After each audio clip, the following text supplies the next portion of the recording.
What it is, back again with a badass fresh out of Australia, Matthew Ryder. What's cracking? Nothing much, man. Great to be here. Thanks for coming, man. Hey, this guy is the chairman of Sales Sniper, which is a mercenary team of salespeople that he deploys for companies and individuals, generally in the coaching space, but you'll go outside of that. We will. We have a few SaaS and stuff like that as well, fitness. Yeah, so we're going to get into that. If you guys are listening to this, you own a company, you're going to like this conversation because it's going to be, I'm going to drive it all towards how do we increase our sales and revenue. Now, Sales Sniper is one of his companies. The other company is Seventh Level Communications. And both of those companies are designed to get you either to show you how to do it yourself, train you.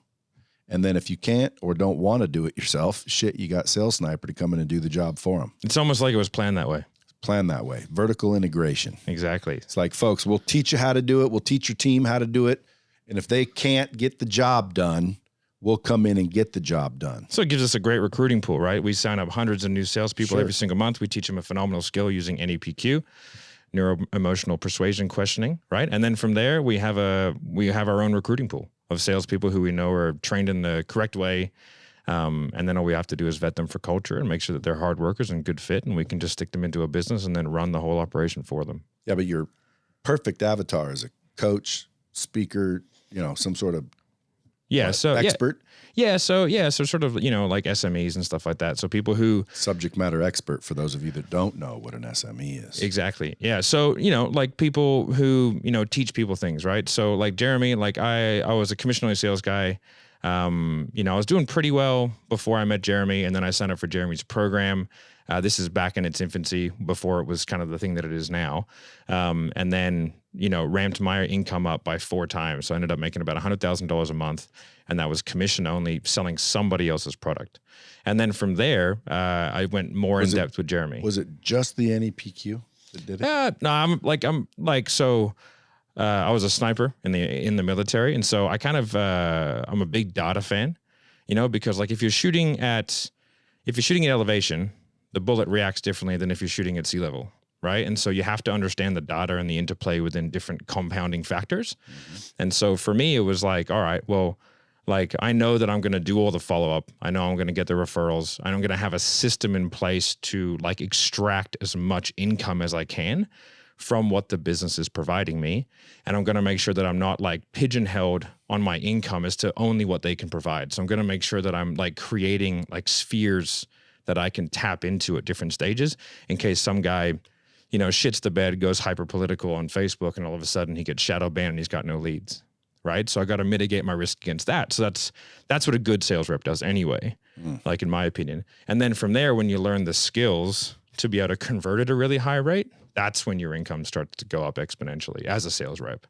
Folks, if you want to follow him, at Real Matt Ryder, RYDER, at Real Matt Ryder, you're dropping bombs on the reg on the social media.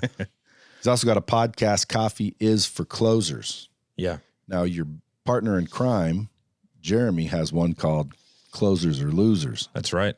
Now, why does he call closers losers? I think it's like, like mine is a bit more satirical.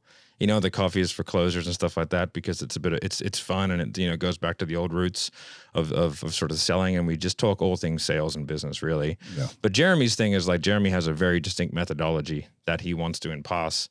And the whole mentality of being a closer, I think these days with like all these people going out on the internet and telling people that they can make a $30,000 a month income in 2 months after learning this one skill, it's not going to happen. And that's kind of what could happen. It could for sure. But being good at sales, as you know, is a skill set that takes a while to develop. Yeah. And so it's like, get away from being a closer. Because for me, the connotation of closer, like these days, is like dudes, inbound, that's it. Like Dan Locke did his whole inbound closer thing or whatever it was. And it was like, yeah, just take inbound leads and you'll be fine. And to me, that's terrifying. One, as a business owner, because like I don't want a sales guy that just does inbound stuff. Like that seems ridiculous. I want them to actually go out there and make some shit happen. Well, can we converse about this? Yeah. Because inbound would be nice if the marketing department could facilitate it. Like, I don't need my salespeople doing anything if all the inbounds are good and fills up their schedule. Yeah. So that's like, but there's always going to be a cycle, right? So you're always going to have times where the inbound lead flow is fantastic.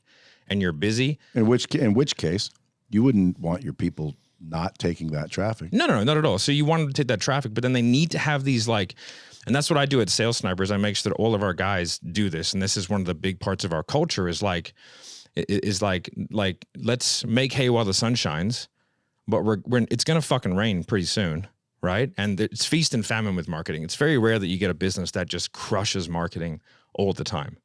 Because the way that Facebook, Instagram, YouTube, LinkedIn, whatever platforms you're using, they constantly change their algorithms, which make it harder and harder and harder. And so like, I want to make sure like when I onboard a business for Sales Sniper, I come in and we do a complete audit of all their marketing because I need to figure out what outbound channels I've got to put in place, if I need setters, if I need to make sure that we have people monitoring emails, if I've got people doing text blasts, email blasts, whatever. And then I've got the guys who are really good at handling the actual closing part, but that's like in special operations, it's one shooter, 7 admin, right? And so I have a look at like my actual like top tier like closers or top tier sales reps. They're like the SF dudes, and then I've got this whole supporting skeleton that has to be around them in order to make sure that the business is ultimately very successful. Damn near want to like have you come in and do it for LightSpeed. Yeah. So like might have to make a deal before you leave. Yeah. Let's do it. So because it all comes down to risk mitigation, right? Cause like come from military special operations background. And like, I think worst case scenario, like everything I think is worst case scenario, right? I've been through enough shitty things in my life to know that the world is not rainbows and unicorns. And so when I have a look at businesses and they're like, I do Facebook ads. I'm like, that's it? It's like, do you hate your kids? You know, it's like that is a terrifying prospect to someone who comes in and helps people grow their businesses predominantly in the sales realm for a living. Because like, what if Mark Zuckerberg just decides to become a fucking charity, right? And then is like, oh, I'll just turn this tap off. It's like, you're fucked. You got nothing for your family, nothing for anything. Your sales guys are going to be in the shit. So you better have some like alternate methods, and you better think about this in the long term and have all these different spheres of influence. And I teach my sales guys how to fish in every single pool. And how to hunt. Exactly. So like my staff portal is called the hunter-gatherer portal. That's what I called it. And so I make them go in there and I teach to have a whole hunting section, which is like, this is how you fucking hunt down leads. This is how you get sales. This is how you make shit happen. And this is how you gather. This is what the mechanisms need to have to make sure you gather as many as possible. So it's always a to and fro. So that's 7th level though, because that's Sales Sniper. Like if LightSpeed wanted you to come show us, train us, identify all these additional revenue streams, that's 7th level? No, that's all. So 7th level is right now in the iteration that we have at the moment is like training sales reps how to be better on a call. So teaching them NEPQ. Exactly, right? And whatever they're teaching. So any company listening to this that wants to have their salespeople 4X their production. Yeah, that's all 7th level, right? So we're teaching sales reps how to be better. Sales Sniper is much more of like a consulting and done for you wing, right? Which is predominantly run by me. Like that's sort of like my baby. That's why it's called Sales Sniper. I started it. And so that's where we go in and we do all the assessments on a more business level. And then we deploy our own sales reps that are interior to us, that are trained by us. A lot of them they're all trained using the NAPQ methodology, but it's much more of a done for you service. We come in and just do the thing. And then if you don't want us to do the thing, then what we can do is we can manage your sales reps, train them, make sure they're good to go, put in all the structures for them to be successful. That's the important part. The structures. Yeah, the systems and structures, like most businesses just aren't very systemized, especially in the coaching and consulting realm. Like it's kind of a cowboy industry. You know what I mean? You get these young dudes that come in, start killing the game, getting a little bit arrogant, thinking that they're pretty cool because they're making, $5 million a year. But they're not really thinking long term, and they're setting up a business that's heavily leveraged against very, very small market segments. And so it's a scary business model for someone who thinks worst case scenario. So if I'm listening to this, because you don't want 1 million people calling you that don't fit your T. No. So if I'm listening to this, who's the ideal customer you can help? So it's basically businesses that have hit a point where like sales is essentially sales or the structures around sales like is preventing them from growth. But like they've sort of figured out some of the other sides of things in terms of like, okay, their internal communication is good. They're like they have a decent culture and like they're on a good trajectory, but they just don't know how to sort of, they have a very leaky bucket. And so what we come in is we come in and fix all the bucket with structures, and then we just put really, really good salespeople in who can be very predictable. Like I know that my sales guys are predictable. And so when they come in, I can go, okay, it'll take us this much time to figure this out because every program and product is different. So we have to create custom scripts and all that kind of stuff and figure it out. But once we figure it out, it's going to be very predictable. And then because I have a constant pool of new sales reps that are being trained through 7th level, I can then scale that account internationally very quickly. So if you're like, hey, I need 3 guys in the US, I'm like, yep, sweet. And then it starts going well. And they go, hey, let's expand to the UK. Yep, sweet. Here's 3 in the UK. Here's 4 in Dubai. Here's 2 in Australia. Do you need more sales reps? If someone's listening to this saying, I'm a badass, I want to learn, I want to be one of your snipers. Yeah, man, you can go to salessniper.net and there's a whole application form there. If you're a business owner, go to crushsales.net and that just takes you straight to the application form for that. We usually have about 50 to 60 in the wings at all time, and we run a boot camp. And my goal in the boot camp is to break everybody so they all quit. Is it broken down like the military? Yeah. Because you were in the military? Yeah, so I like to fuck people up in the beginning because if they stay, then they're here for the right reasons. Right. And so it's the same way with like SF selection, right? My selection was 6 weeks or whatever it was. And the whole thing is just let's break you and figure out how you react under pressure. So I'll give you like somewhat ridiculous targets and you have to meet them. And there's no excuse for not meeting them. So if I give you, hey, you have to do $400 a day, go do $400 a day. You hit $399, you're fired. What happens when someone says, I don't want to do this shit? And it's fine. You get a lot of people quitting? We have a pretty good culture. So like in the sphere that we work in coaching and consulting, like we have a good name. So people come to us, but yeah, in that boot camp, maybe 10, 15% get through. So if a company wants you to come do their sales for them, will you just take over the sales for the company and the marketing? So we can, depending on the sphere and what they have in terms of marketing asset, then we can take over elements of the marketing. It really depends. That'd be much more case by case. The sales systems, the sales structures, the sales management, we just take that over holus bolus. So like someone's like, they like, 'cause a lot of people are really good at what they do, but they just don't know sales. And so like they can get all this data and they're just looking at a bunch of fucking numbers on a piece of paper, just going like, what's happening? Like, I don't know what any of these mean. And so like you can break down a sales process and you can add friction points. You can take away friction points. There's all these things that you can do to get yourself like a much better idea as to like what client journey you have to take them through to maximize revenue. Where'd you learn all this shit? I had to do it because like 3 years ago, I was broke as a fucking joke. Like broke. Like not like people pretending to be broke. I mean like fucking broke. So I had all these gyms and I was working with some business partners and it just didn't go well. I've been in that like just flogging the guts out of it for years. And I was like the guy who ran all the sales and I just got sick of it and walked away.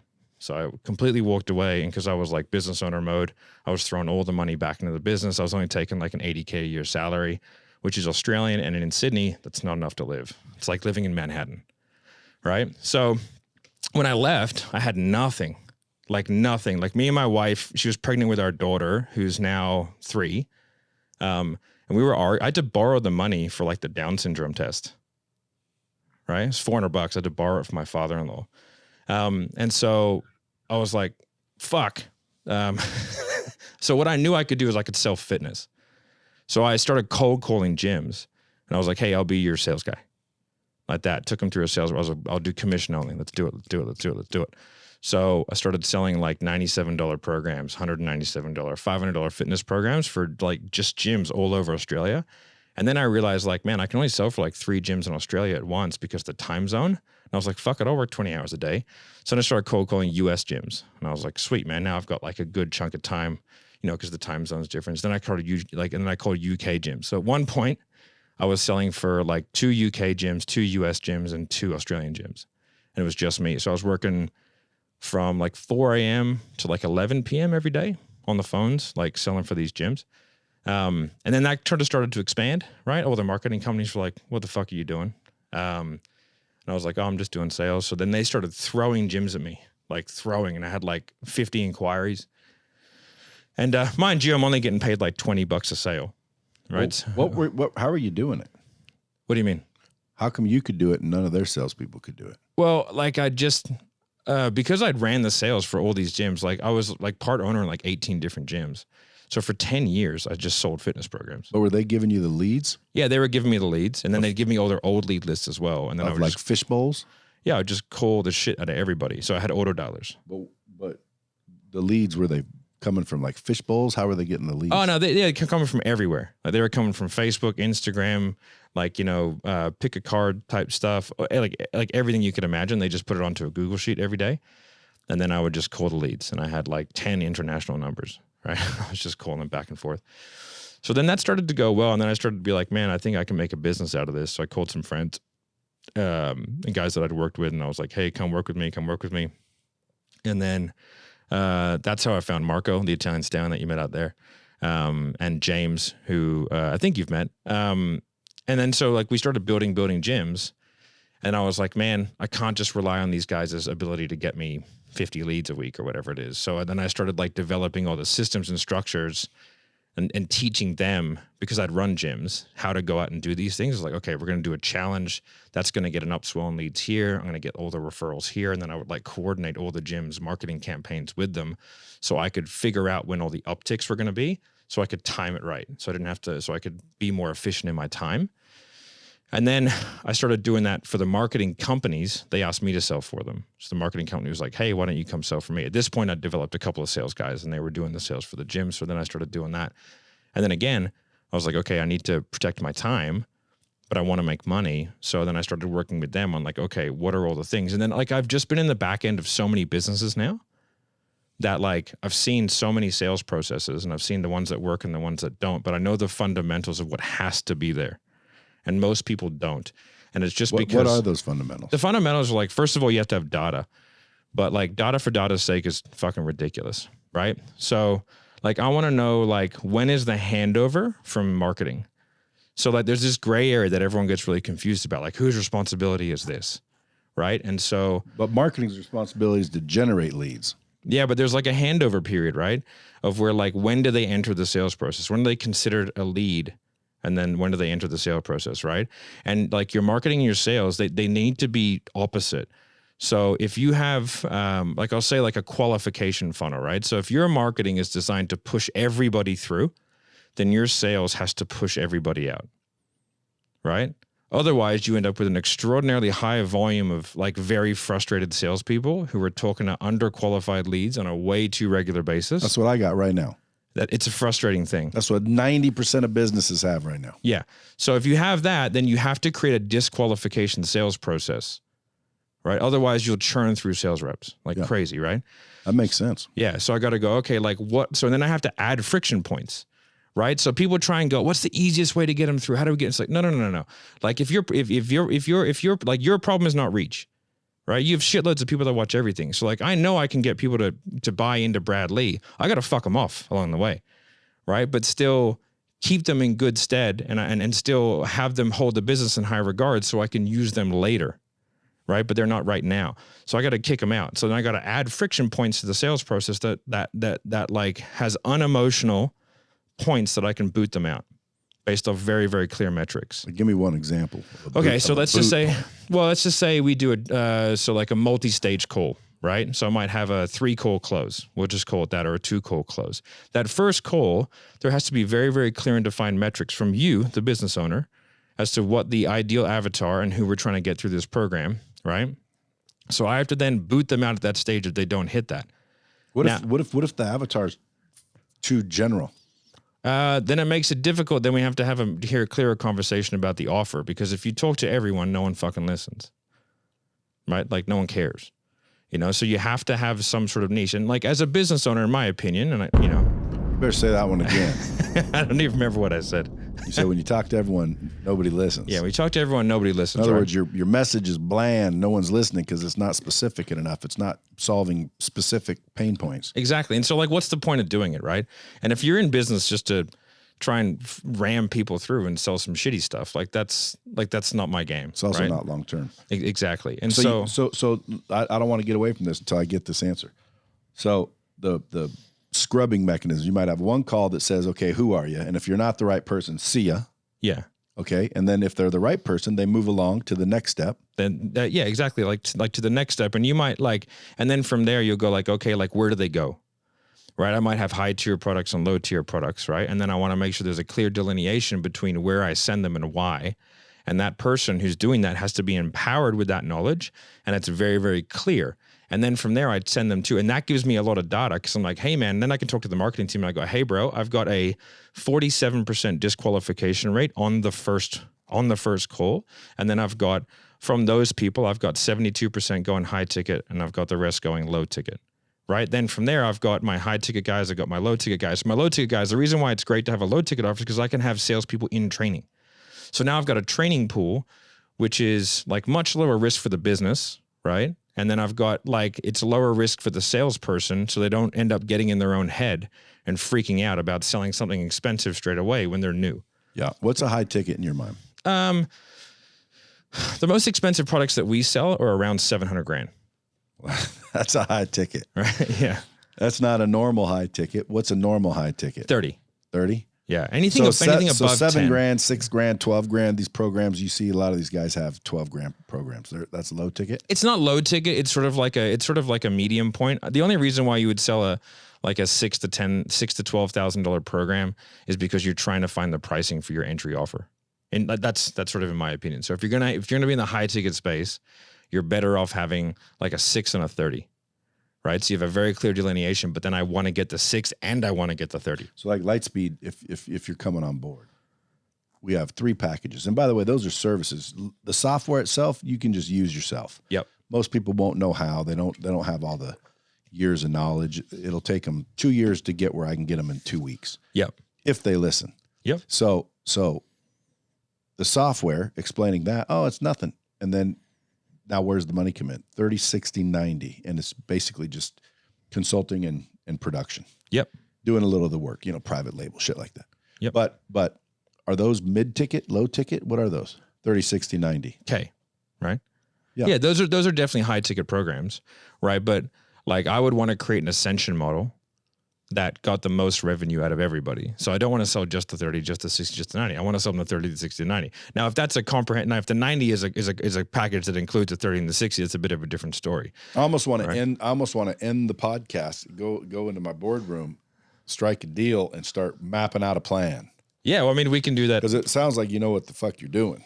Yeah, it's like the ascension model is like I mean, this is a bit of fourth wall stuff, but when so I'm the business guy behind Seventh Level, right? Jeremy's the genius of sales, but I'm a business dude, right? My dad was a VC. He taught me stuff, right? And so I look at things in a little bit different ways, and I like to create in very, very intentional ascension models and product ladders. So at Seventh Level, we have stuff from, and because Sales Sniper sort of runs the sales for Seventh Level, right? Hey, do you know if Jeremy was in the military as a major, he'd be major minor? That's a terrible joke. I mean, I like it, but it's terrible. So you create these ascension models, and so I'll go like, okay, like what is like if have a coaching program, and like I want to get like, there's no point just getting someone in the 6 or just in the 30. Get them in the 6 and the 30. Like get them into both, and create a model that easily pushes them through. And so then, like, I can figure out from a marketing standpoint, is it easier to market towards my 30 or my 6? Now, most time it's going to be easier to market towards your 6, right? So for us, like a lot of the stuff that we do at Seventh Level goes towards our NEPQ 2.0 program, which is our anywhere between $2,000 and $4,000. Right now, we can sell a metric for an individual or a business. That's for an individual, right? And that's like to quadruple their sales. Yeah, and that's run on LightSpeed.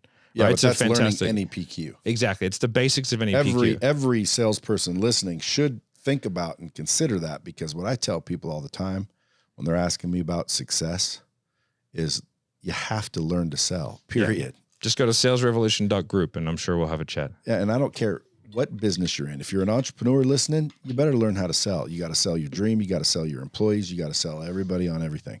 Exactly. You got to learn to sell no matter who you are. Exactly. Everybody should go learn to sell. It was the skill. Like I remember Jeremy, like once he'd figured out that I'd kind of figured it out, he was like, congratulations, you never have to worry about money ever again. And I was like, and it's all acting confused. Yeah. It's the confused old man strategy. Yeah. Trust me, it works very, very well. Let me ask you this. If I were to help you, it would be worth a lot. It would. Tell me more, and then I'm going to lean in and be like, "What do you mean?" Yeah, right. Then I got to get to the pricing. Like, here's what it costs. Yeah, I do price different than most people. I might just again have you guys come in here and take over LightSpeed. Man, I'm all for it. Well, dude, I'm not even joking. I'm not joking either. Like I need some, because we've never marketed, believe it or not. Yeah, right. Like here and there bullshit stuff, but not real marketing. Not like this year I'm going to do real marketing. Okay. I need real systems. I need real closers. I need real freaking shit. Because dude, this company literally could be at least 10 times bigger than it is. I mean, you've seen the system. It's badass. I mean, we paid you a shitload of money Nobody to do it. Nobody knows that it's badass. People that have it don't even use it right. It's like having a freaking Ferrari. Okay, so what's the... I never watched. Listen to this. It made me like me selling you a Ferrari and then coming by your house and you're sitting in it listening to the stereo. And I'm like, what are you doing? And you're like, fucking... How to drive it, yeah. No, I'm like listening to the radio, waiting on the bus. Yeah, and I'd be like... No one drives it correctly. No one knows how to drive it correctly. And it's to me, it's common sense, but I've been doing it 20 years. I got to remind myself it's not common sense. Yeah. Well, to me, the sales system stuff is common sense, but it all comes from a fact of like, I like not sleeping in the rain and eating food.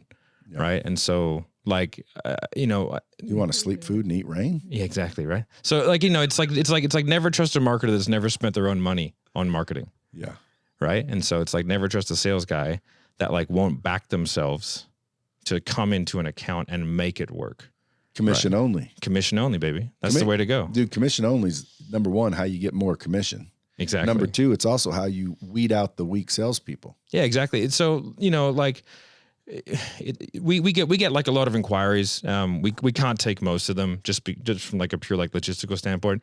If someone could wave a magic wand and give me, 400 or 500 more sales reps that are just like my guys, then, it'd be fantastic, but that's just not going to happen. And nor do I really want it to, because that would dilute a lot of stuff very, very quickly. But over the past 2 years, we've grown from like 4 guys to 100. We kept a really, really good culture all around like the sniper mentality. Right. So would you say you cultivated them? Oh yeah. It's been everything that like, it's funny. I think it was Elon Musk that said like, the more successful I am, the luckier I seem to get, or something like that. Right. Or vice versa. But we've sort of really held true to like some very, very particular core principles. And it's like, I will not allow anyone, no one in the organization is worth more than anybody else. I'm a big believer in that. And then I have a lot of transparent communications and special operations. One of the reasons why I left was poor leadership. And it's not that those guys aren't fucking good at killing people and all that kind of stuff, and they're good soldiers, but like you have to, if you can understand someone's thought process, then like their decisions make more sense to you. And so like for me as like the leader of a company and all that kind of stuff, is like I will tell them my thought process as to why I'm making certain decisions. And so I have a meeting every 2 weeks. Everyone comes, all the setters, everyone, brand new people. I'm like, hey, this is what I'm planning on doing in the business. This is why I'm doing it. This is my thought process behind it. And it might affect some of you negatively, but I promise it's to have an eventual better outcome for you. Because I'm a salesperson first guy. Like I come up as a sales dude. I don't believe commission-only sales reps should be asked to do anything that isn't selling, right? They can make their own shit and they should be very, very proactive. But like I would never ask a commission-only sales guy to teach people for free. That's a bullshit thing that lazy business owners do. Do they yeah, especially in the coaching realm. Like a lot of people watching this are probably in the coaching and consulting realm, and they'll have commission-only sales reps and they'll go, oh, hey, train all the new guys. It's like, yeah, for what rate? If I'm getting paid $1,000 a sale and I make 12 sales a week, right? Like I take you for a week, I should pay you 12 grand average. Exactly. So, but people don't really think like that because they think, well, I'm paying you 40 grand a month. It's like, yeah, man, but in order to do that, I'm making you a lot of money. Well, dude, you're preaching to the choir. I'm a sales guy from day one. Yeah. Well, day two. I had to learn the hard way. But I was lucky I had Jeremy. But to me, it's like you're not paying them, prick. They're making you. Exactly. Like when I'm a sales guy and they're like, dude, I paid you 30 grand. Fuck you. I made you $170. Yeah, exactly. It's like commission-only sales reps are essentially free. Like you definitely have to, I think people price wrong and like they don't pay the commission structures correctly. Like I'm not just a sales guy. Like I would struggle to pay like 20% like for just a sales guy. Unless that sales guy is going to provide something, a level of insight into the business. Like for me, I charge a fair bit, right? Like when I come into the Sales Sniper, I provide an infrastructure. And we do all the automations. We basically take care of everything. So I'm more expensive than a sales guy. There's no doubt about it. However, the level of infrastructure and scale that I can provide is unparalleled, right? Like I had one account, we had 22 sales reps on there. I onboarded them in like a day. I was like, oh, this is growing quickly. Sweet as, good to go. One of our guys, like, we sell like an offer, and we have a 25 times return of ad spend.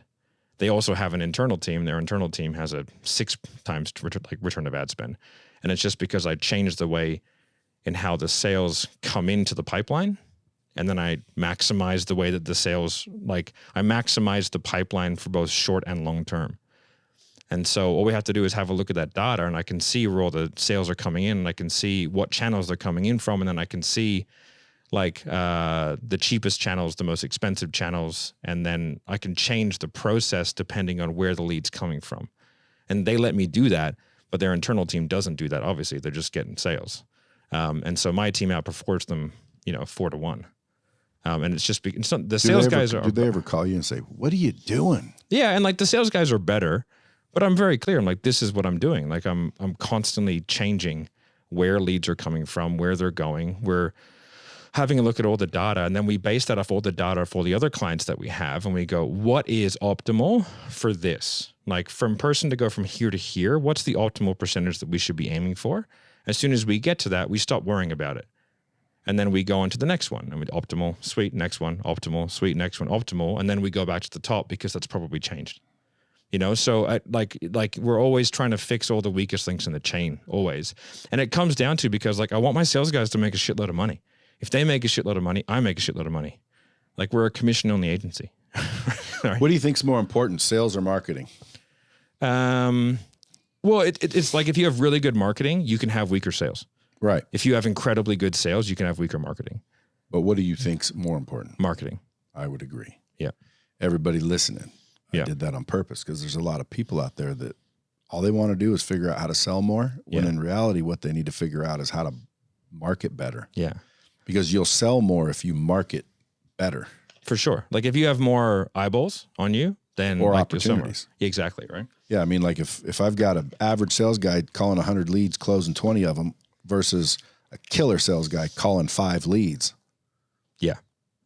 But I think you're never gonna out kick the average guy's ass because they're out marketing you. Yeah, but the marketing, like it's funny, like the sales industry still has a level of accountability that the marketing industry doesn't have anymore.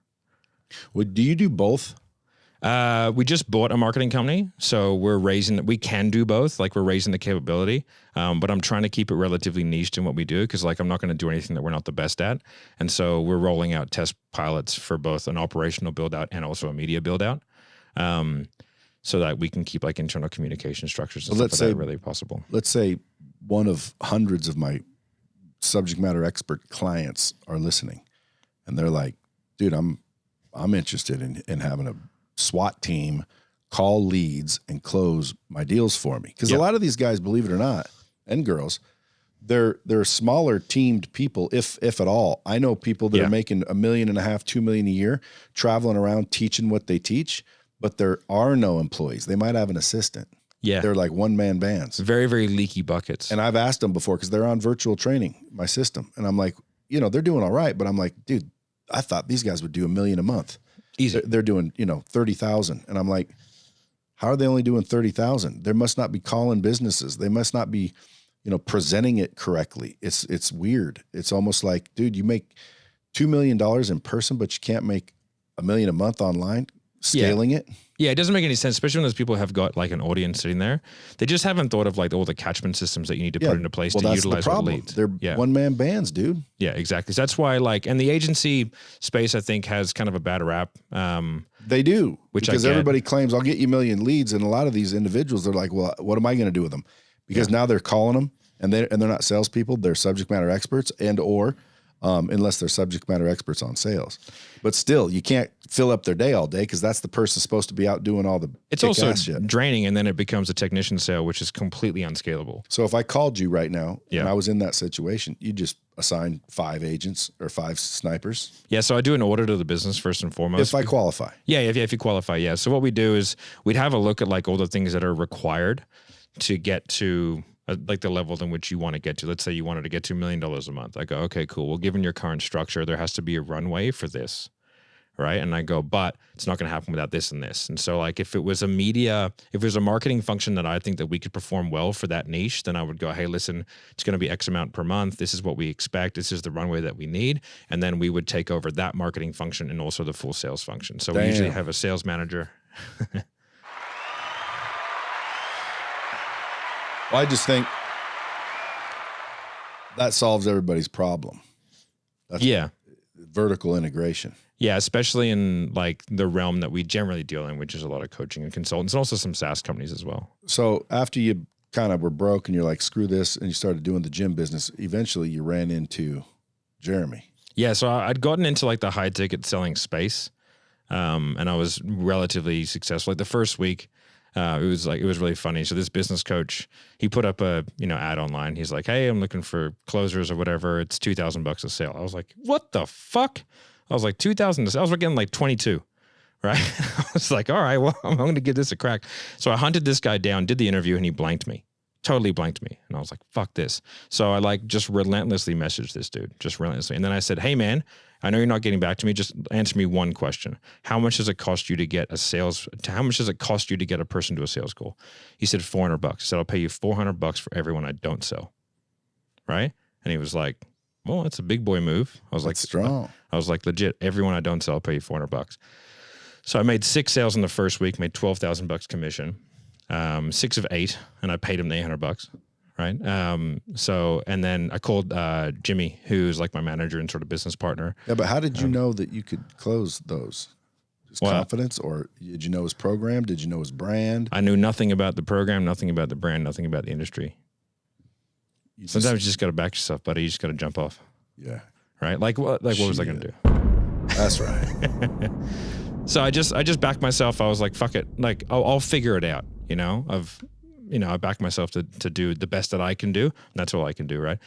So I made 12 grand in the first week, and I called Jimmy and I was like, hey, dude, we don't fuck the fitness. We do this now. And then I went hard in the paint on that. And then I was doing really, really well. I was consistently making, 7 to 12 grand a week doing that. Then I met Jeremy, and that went up to about $25,000 a week worth of comms. And then I completely broke the delivery mechanism of that business. And that was the first time that the business basically had to stop marketing, stop sales, because they could not keep up with the volume of people that I was selling. That's a good problem to have. It's a great problem to have, unless you're the sales guy. Yeah, well, that's true. Right? So then I went, and we'd been doing that in Sniper a fair bit. We've been sort of breaking delivery mechanisms. Like one of our accounts, we came in the first month, we onboarded $110,000, $15,000 sales, right? The first month. And then it's been kind of ramping up from there. And so I went out and bought, there's a genius guy named Spencer Burnett. He's fucking genius. And he's an expert at like automating the delivery mechanisms and like internal communication structures of a business that like you don't require as many people to do the same thing. So I bought his company. For how much? An undisclosed amount. Did you save all your dough? Are you a saver? No. Did you make him a deal to buy it? Yeah. So I made him a deal. So he now works for us. So you enveloped his company. Yeah.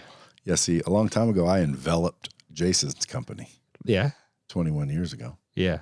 You know Jason. Yeah, I know Jason. He's a good guy. So you were a sniper with the Australian Special Operations, yeah. Military. It's a unit called 2 Commander Regiment. So similar to MARSOC. Did you have to shoot people? Yeah. Have you shot people? I have shot people, yes. How does that feel? How sociopathic do you want me to be on this podcast? Straight up real. It didn't bother me at all. Were they bad people? Yeah. No, they needed to die. But did you ever like have someone in your scope that was like, you see in Afghanistan and Iraq, like little kids with bombs on them walking towards the troops? That's much more an Iraq thing. So I didn't do Iraq. I did all my stuff in Afghanistan. So everybody you put the crosshairs on was straight up bad guy. Yeah, as far as I know. Was it like real life Call of Duty? There's some I mean, we can get into war stories if you want. There are some stuff that I've done where it was very much Call of Duty. Like it was like, this is happening and this is weird. Right. A lot of it is very boring. Like someone described war as 99% boredom, 1% uncontrollable chaos. And that's pretty accurate. Well, and not only that, I mean, snipers, they get in hiding spots. Yeah. So I was in recon before I was in snipers. So I did get to bang it in with the boys. I did get to kick doors in and do all that kind of stuff, which was fun. Would you go back and do it again? No, I got kids, man. But it was fun, wasn't it? It was, but like, I would be such a pussy these days out there because I've got things to lose. Did you I ever? had nothing to lose back then, man. I was just like, fuck this, YOLO, kick doors in, shoot people, have fun. Like, fucking great time. Did you ever get shot at? Oh yeah. Like close call? Yeah. I've had like things shot off me. Yeah.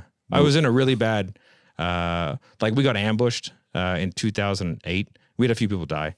And I was like providing fire support from like a mountain, like not far away. It was probably like 600 meters away from like where the main ambush was happening. So we were kind of providing fire support for them.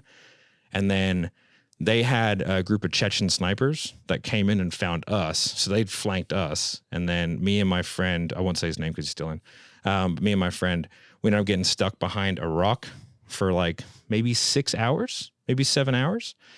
Just getting shot at by Chechen snipers and then getting mortared for like 6 hours. But we were on this like sort of very, very small mountain and we couldn't get off the back end of it because every time we tried to run off the back end of it to go to cover, like we just got fucked up, got strafed and all that kind of shit. And we had a Barrett sitting out the front that we couldn't get to. So we didn't have any weapons except for like pistols.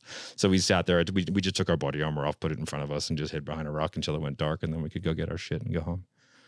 Damn. So, yeah, so that was you know, that was one thing. But like a lot of stuff we did was cool. Like I did some stuff in Indonesia that was really cool. You know, doing like special recovery operations and stuff like that. Like it was a good time. I got to do some cool shit. The more important thing is I got to meet some great people, and I got like a very good work ethic, I think, from it. And the knowledge that like if you want to do something well, just learn from the person who does it better than you.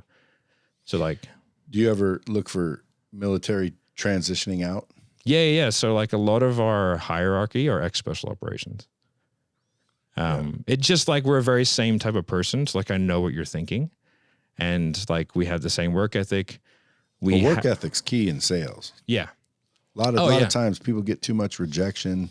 They come up with a million reasons why they shouldn't make that next call. These leads suck. Yeah, you know, if your mind's not right, sales can be a little bit more challenging. It's a funny thing. I never found sales as like rejecting because like, I mean, like I just didn't care what they thought of me. So like if I don't know someone and I don't have any experience with them, like why would I consider it rejection if they don't want to buy something? Like who gives a shit? Just move on to the next person. It's fine. You get paid either way. Well, no, on your commission only. Yeah, you do. Oh, I mean, yeah, because you're gonna get them right eventually. Nope. What's that? I tell people, look, let's say you have 10 customers or 10 prospects. Yeah. You call all 10, you only sell one, you make $2,000. Yeah. If you take that $2,000 divided by those 10, you made $200 a prospect. You made $200 a head. Whether they said yes or no, it didn't matter. That's exactly right. And I think like that detachment from the sale. That's the trick. I teach people to detach. That is the trick. Dude, I'm getting $200 whether you say yes or no. So it kind of relieves the pressure because newer salespeople, they feel this pressure and they come across sounding desperate. Yeah. That's the perfect Do you know what really fucks people up? And this is one thing that I try and teach my young sales guy all the time. I go, like, you have to know your data. This is why it's so important. Because if you're a 20% closer, like you close 1 out of 5, why the fuck would you be angry if you close 1 out of 5? You should get 4 no's. You get the 1 yes, everyone should high five. The problem becomes when you're a 20% guy who thinks you're a 50% guy. Or you only get 5 people to talk to every 3 months. That's a problem. And you're a 20% guy. Exactly, right? So you just can't get in that rhythm and flow. But like, so for me, I knew like I had a really good close rate for people who went all the way through to the end process, which is the sales calls, around 80%. Yeah, but it sounds like because you set up an intelligent, lead verification funnel. Yeah. So and it's funny, like, and that funnel will change depending on the volume. So, I was talking about if you are pushing everyone through, then you got to push everyone out. It's the same thing. Like in marketing, unless you're targeting beautifully, then they're all good. Which would technically be pushing everyone out, right? So then, like, you're going to either push them out in marketing and push them through in sales. So, if you come to me and go, "Hey, man, we're going to have hard qualifications on these funnels," you won't speak to anybody that's not this. And go, "Sweet, I'll set up a sales cycle that just punches everyone through." right? Like punches them. But that, it's going to change because like there might be months where like we sit down and we go, hey guys, lead volume is super low. Let's remove some of these friction points, right? So that we can just maximize opportunity. And that's where I go to the business owner and I go, hey man, this is what we're doing. Why don't you just do that from the get-go? Because I don't want to destroy salespeople. Right. Like, and so salespeople are not. Don't you think it would be the price? It would, like anytime I look at a business and they want to sell more, first thing, well, what's your product? Who's your target? All the things you're looking at, and let's think they all seem to make sense, but that's happening. Like to me, it's like, well, the price has to be too high, or you start eliminating. Like it's most times the salesperson, but I've seen a lot of businesses where it's the process, meaning the salespeople are fine. They're not generating enough leads, or, there's always some area that's not necessarily evident. Yes, that's why you've got to have a goal. And so you've got to sit down with the marketing department and go, hey man, are we pushing people through or are we knocking people out? Right. So explain pushing people through. So it's like, okay, so we're on Bradley's podcast and let's just say you decide to go real broad with your targeting and you just push everyone through to like a landing page, but there's no real messaging behind it. It's just very, very broad. So I say anybody that wants to sell more, go to crushsales.net. Exactly. Now you got everybody. Is that pushing them through? Yes. Right. Because it's just broad. Now, if you're a coaching consultant that's making over $100,000 a month, who is frustrated by not being able to maximize your sales process, go to crushsales.net. Now, right. That's a messaging. I know, but is that pushing people through? Just less people? So you're still pushing people in, but you're pushing a very particular demographic through. Yeah, but that would increase your closing rate. Yes. Yeah. Exactly. So if I'm doing that, and I'm making sure that I'm only getting I'm being very careful with my messaging and my marketing to only get a very specific segment of people into this sales process, my sales will be relatively frictionless and I'll try and get them all through because I know that they're the right people. Now it's just about selling as many as possible. But if we're just throwing every Tom, Dick, and Harry into a sales process, I have to push some of them out.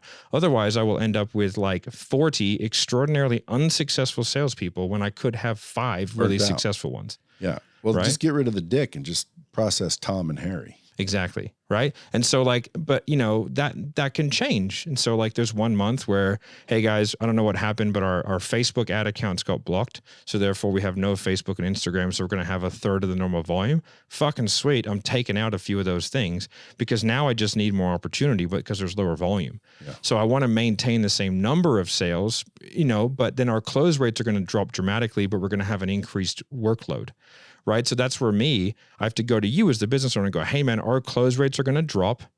Don't worry. It's intentional. It's designed to do this. And then you go, oh, sweet. So then you don't look at the stats, go, holy fuck, our close rates are down by half. It's like, you know what I mean? It's like, let's not freak out about it. This is all an intentional decision-making process.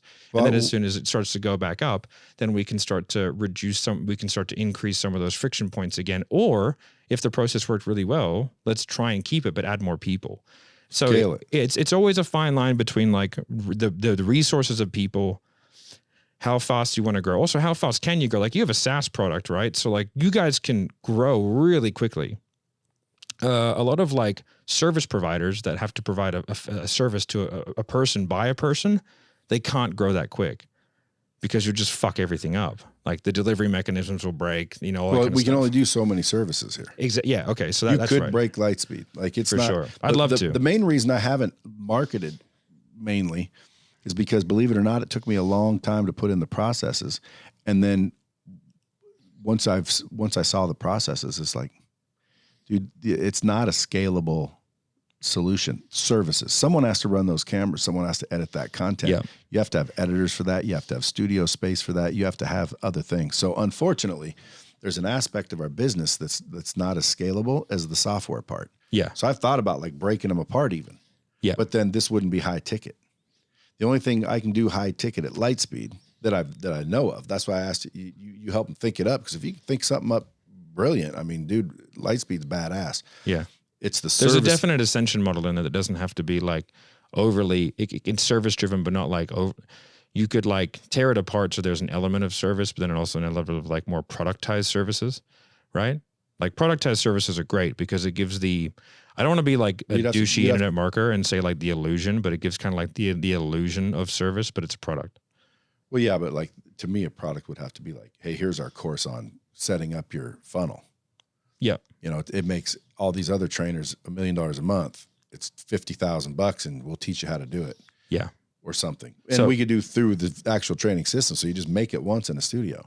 Yeah. But to me right now, our services are not that. Our services, we will manually consult you from private labels all the way to marketing. And people unfortunately have to do it to where I only have so many editors. Now I've scaled out so my capacity and the resources are there. Yeah. So I'm ready to market, but I can't market like too crazy or you've got to have heavy disqualification funnels, right? So you've got to have parts in the process where you kick people out, but then you want to monetize the people who you kick out in some way, right? So it's like, what do you do? So what I like to do is create a bucket, like a Facebook group or something like that, where like, hey, even the people that go through, they go there, and the people that don't, they go. Like we have, like at 7th level, we have salesrevolution.net. We throw a lot of free content in there, right? And we're just constantly cultivating an audience that loves us. Right? Is that a Facebook group? Yeah. salesrevolution.group. And so like we're cultivating, that's a big bucket for us that we can fish leads out of, right? But like the important thing is like that's a bucket that provides tremendous value for salespeople. You know what I mean? So like even if they don't ever buy anything from us, they'll get better at sales for free. You know, which is great. But the idea is like, you know, eventually they see us, they like us, they understand what we're doing. Yeah. And so we have funnels out there, you know, trying to get people in. And this is for all the businesses that I work with at Sales Sniper. It's like we have funnels, but I want to be like, how do we monetize every single bit? Or how do we give our salespeople an opportunity to create these like pools, I call them, where they can start fishing? You know, and so it's like, well, instead of just kicking people out and putting them on an email list, like let's actually bring them somewhere we can cultivate an audience that loves us. You know, by giving them shitloads of value. Now that's a lot of work. Like it's a lot of work for the salespeople, but it's also a lot of work for the people who are driving the business. And that's like with you, like you could do it quite easily because you can repurpose all the content you're doing anyway, which is why things like podcasts are amazing for business owners. Every single business that I come and sell them, and I was like, you should have a podcast. One, because like you can have a long form conversation like this and extract lots of really cool shit from it. But two, you can then use that. And you can then vertical content, that's your TikTok, your Instagram, Reels, and your YouTube Shorts. And then you can have your horizontal content. You can have the back and forth. You can pull it out in snippets. You can then run it as an ad to your podcast. You can run it as an ad to your channel. You can run it as an ad to your Facebook group. And so now you're creating all these like channels and spheres of influence that you can have setters in there. You can have salespeople in there, and they're like, hey, you're going to get 50 inbound leads a week. And you are in control of Instagram. Yeah. So it's like that is your pool to fish in. What do you do? Give them passwords to your Instagram? We use things like LastPass and stuff like that. Yeah. What about like when someone's making comments on Facebook, should salespeople be in those comment sections? I think so. It has to be very intentional. There has to be a very clear outcome of what you want from that. Right. So it's like sales. But like if you're sending everyone, you don't want to send everyone straight to a sales channel. Well, you don't send them. I'm talking about like, use me as an example. Yeah. If I say, hey, you know, go follow me on Instagram. Well, I get 1,000 DMs. I can't check them all. Should my salespeople be in there checking them? You should probably have a dedicated setter in there. So someone who's a salesperson in training, who is learning how to communicate, and the volume really, really helps them. And those guys that guy would just say, hey, I saw that you were interested in Brad's coaching. Yeah. Well, I would pull a problem. I would NEPQ them first. I would take them through the first two parts of NEPQ, which is going to be connection and situation, and probably problem awareness. Right. So I'm going to connect with them. I'm going to find out what it is they're looking for, then what they're currently doing about what they're looking for. And then I'm going to pull out a problem. And if that problem matches our solution, then I'm going to put them into a sales process. Nice. Now those have to be predetermined. Wait, say that again? Like to do that, you would have to know all the rest of it, meaning you know who you're looking for. Yeah. So I have like a team that triages and sets, and then I have a team that like closes the deal. And that script is written as one script. So like if Jeremy's on a live and he says, you know, identify yourself somehow. Yeah. Are there those salespeople in there communicating as Jeremy or themselves? But they're mainly communicating as themselves, and then Jeremy does a lot of communication himself because that's part of his role. And because like Grant Cardone, he'll go into Clubhouse and just tear. He's always there. Yeah. Talking. Well, dude, he wouldn't be there if it wasn't generating leads. Exactly. So I'm just like in my head, I'm always thinking, what are people doing? Like, oh, I know what he's doing. He's DMing people, but Grant has people in his shit. Yeah. To where I've never done that either. That's a good way of doing it. You just have to be able to like make sure that person's well trained and that like their communication somewhat mimics your communication. And they know what they're trying to accomplish. Exactly. Like if I'm calling you, I'm trying to get you to do a LightSpeed system. And as soon as I do the NEPQ and figure out that you're not that person, well, then what do I do with you? Where do I send you? Maybe I'll send you a closer school. Maybe I'll pitch you this. Maybe I'll pitch you that. But yeah, who thinks up that whole menu of goods and services? Me. So that's why I create a product ladder for everyone. So it's like, okay, we have, because like we might have like at 7th level, we have like a $47 downloadable, which is like, it's a copy of one of the masterclasses that we did and then some guidelines of how to like sort of do the thing that we taught in the masterclass. It provides a lot of value. You could easily sell it for $497. Right? Like it's a fully blown masterclass, but it's like, that's a great thing for someone who just doesn't have the income right now. And then we can take them through, we can provide them with a lot of value at a great price. And all of a sudden, like, we're good guys. Like, hey man, we are helping you out for cheap. You got a lot of value out of it. And by utilizing the product, you're getting better at the thing that you want to get better at. So hopefully you make more money and then I can progress you through the product ladder. Yeah, but you don't sell that retail to other people and give sweet deals. So it just appears to be a sweet deal. No, it's like, I don't do fake discounting. It's just like, that's the price of it. It's in my opinion, its value would be a lot more, but we don't do it's worth $497. We're just giving it to you for $49. I just go. Yeah, but you don't sell it for $497 to anybody. No one. No, never. So it's $49 no matter who you are. No matter who you are. Got it. So is this what would you call that? Like a lead magnet?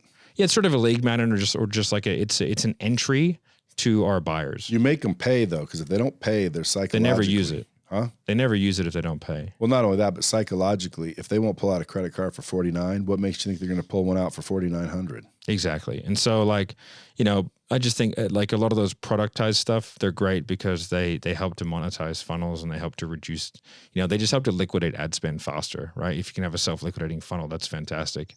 If you can have a self-liquidating funnel that generates leads, that's the dream, because then you can just literally keep spending more money, and it liquidates itself, and then you get free sales calls.